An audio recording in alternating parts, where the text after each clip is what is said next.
As college students, we all have some important responsibilities, like keeping our campus safe and upholding academic honesty. But what about limiting our food waste? According to a 2017 Harvard case study, 40% of food produced in the US goes uneaten.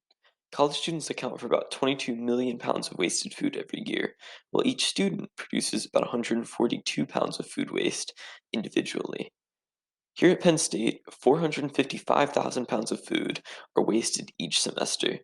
The university attempts to encourage students to limit their food waste by issuing smaller trays and portion sizes, as well as educating dining staff on serving sizes.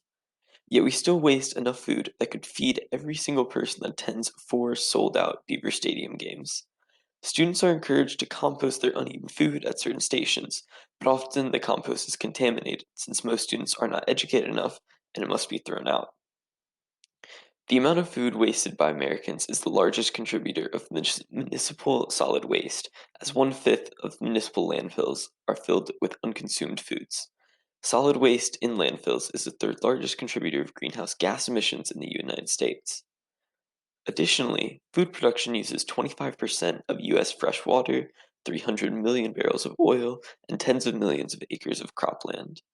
Considering the resources spent to produce food for Americans, including college students, about $160 billion worth of food is thrown away each year. According to the United States Department of Agriculture, 10.5% of households in the United States experience some sort of food insecurity, and 13.6% of households with children experience food insecurity in 2019.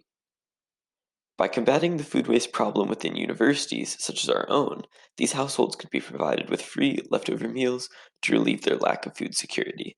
Moreover, educating college students on food waste and efficient composting will create a greater sense of self sufficiency among students and will better our environment as well. It is important that we strive to limit the negative environmental impacts of our food waste in order to limit greenhouse gases and create an improved, cleaner world for our community. We also need to consider how leftover food from universities can be better allocated to those who struggle with food insecurity and don't know where their next meal will come from. Food waste has become a persistent problem throughout all American universities, and it is up to us to educate ourselves to find solutions to this problem. Approach 1 takes on the challenge of food waste at an institutional level. This would likely be a more long-term approach focused on adapting purchasing plans for food to prevent excess from ever entering the university kitchen after substantial data is collected about such consumption. While the physical amount of food is reduced, the university could also be developing meals which tend to be more environmentally friendly, such as utilizing meat substitutes. This approach is able to create a large-scale change without effort at the individual student's level, which could be viewed as both an advantage and a drawback. The main issue many people would have with this approach involves the reduction of food choices for the students, as well as the potential cost increase.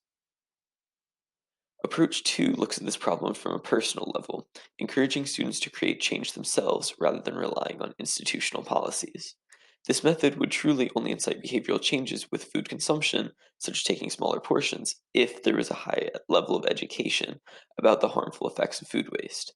This approach is heavily dependent on the student body's willingness to change and their willingness to contribute to reducing food waste. However, the ideas instilled by educating students on campus would stay with them beyond the dining halls.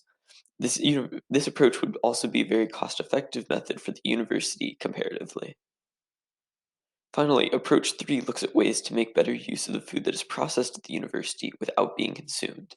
This food, rather than immediately contributing to environmental issues or sitting in landfills, could be donated to food banks. The reuse of food would be the main method of reducing food waste. However, other solutions, such as composting more extensively, that handle better solutions for food post-consumption, reside within this approach as well. These solutions have major benefits for others beyond the university, although don't actually reduce the food intake by the institution as a whole. While you participate in our deliberation, please keep these few rules in mind. You're welcome to participate when you want, but be mindful of others in the group. Try your best not to dominate the conversation and keep comments somewhat brief so that everyone has a chance to participate. We want our deliberation to be equal and open to everyone's opinion, and therefore, to create an encouraging environment, please listen to one another, speak directly to each other instead of the moderators, and most importantly, keep in mind that this is a deliberation, not a debate.